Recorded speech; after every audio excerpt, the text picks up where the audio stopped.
အခုဆိုရင်ရွှေပန်းရွှေလုံးလေးနဲ့ချိတ်ဆက်ပြီးလုပ်ငန်းတိုးချဲ့အောင်မြင်နေတဲ့ကိုပီကော်ဖီဆိုင်နဲ့မိတ်ဆက်ပေးမယ့်အစီအစဉ်ပဲဖြစ်ပါတယ်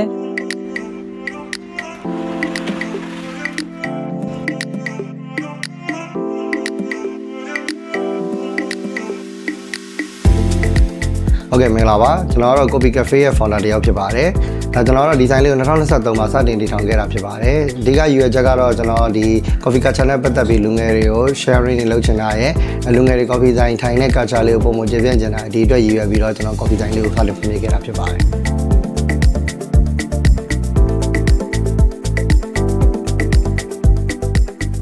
ဟုတ်ကဲ့လုပ်ငန်းစဉ်တွေတည်ထောင်ပြီးတော့ကျွန်တော်တို့ရဲ့ဒီပေါ့နော်ဒီမီးခက်ခဲလေးတွေပေါ့နော်ကျွန်တော်မီးတွေပြတ်တယ်အဲ့တော့ကျွန်တော် coffee machine တွေကကျွန်တော်မီးအားအများကြီးဆွဲရတယ်ပေါ့နော်အဓိကတော့ကျွန်တော်ခက်ခဲတာကတော့ coffee တိုင်းဖြစ်တဲ့အတွက်ကျွန်တော် coffee machine ကိုအဓိက focus ထားပြီးသုံးရမှာဖြစ်တဲ့အတွက် coffee စက်မှာသုံးလို့မရရင်ကျွန်တော်တို့ coffee ရောင်းလို့မရတဲ့အနေအထားတစ်ခုရှိတယ်ပေါ့နော်အဲ့ဒါတော့ကျွန်တော်အတွက်အရင် challenge တစ်ခုဖြစ်ခဲ့တယ်ပေါ့အဲ့တော့ကျွန်တော်ကမီးကိုရအောင်လို့ကျွန်တော်ရွှေပန်းနဲ့ချိတ်ဆက်ခဲ့တယ်ပေါ့နော်ဘယ်ပါခင်ဗျရွှေလုံးငင်းယူရဲ့နောက်ပိုင်းမှာတော့ကျွန်တော်ကဒီရွှေလုံးငင်းရတဲ့ငွေအမောက်တစ်ခုနဲ့ကျွန်တော်ဆိုလာတွေတက်ခဲ့တယ်ပြီးတော့ကျွန်တော်ဘက်ထရီလည်းထပ်ဆိုင်ထားဆိုတော့ကျွန်တော် machine နဲ့ကောင်းကောင်းနဲ့ပတ်နိုင်တယ်ပေါ့နော်အဲ့ဒါလေးကတော့ကျွန်တော်တို့တိုးတက်မှုလေးတစ်ခုအနေနဲ့ကျွန်တော်တွေ့ရပါတယ်ခင်ဗျဟုတ်ကဲ့ခင်ဗျကျွန်တော်အဓိကတော့ဒီ band တွေအများကြီးရှိတယ်ပေါ့နော်ကျွန်တော်လည်းဒီစီးပွားရေးလုပ်နေဆိုတော့ကျွန်တော် band တွေနဲ့ချိတ်ဆက်ပြီးအလုပ်လုပ်နေတာပေါ့နော်ကျွန်တော်ကလည်းရွှေလုံးလေးကိုကျွန်တော်အဓိကရွေးချယ်ပြရတဲ့အကြောင်းရင်းကသူကကျွန်တော်တို့ပို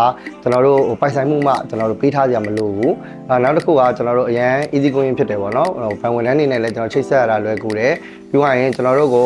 ပြောမယ်ဆိုလို့ရှိရင်ပေါ့ပါဖြစ်စေတယ်ပေါ့နော်အဲ့ဒါနဲ့ပတ်သက်ပြီးတော့ပဲကျွန်တော်ရွှေလုံးလေးကိုကျွန်တော်ရွေးချယ်ပြတယ်ပြီးတော့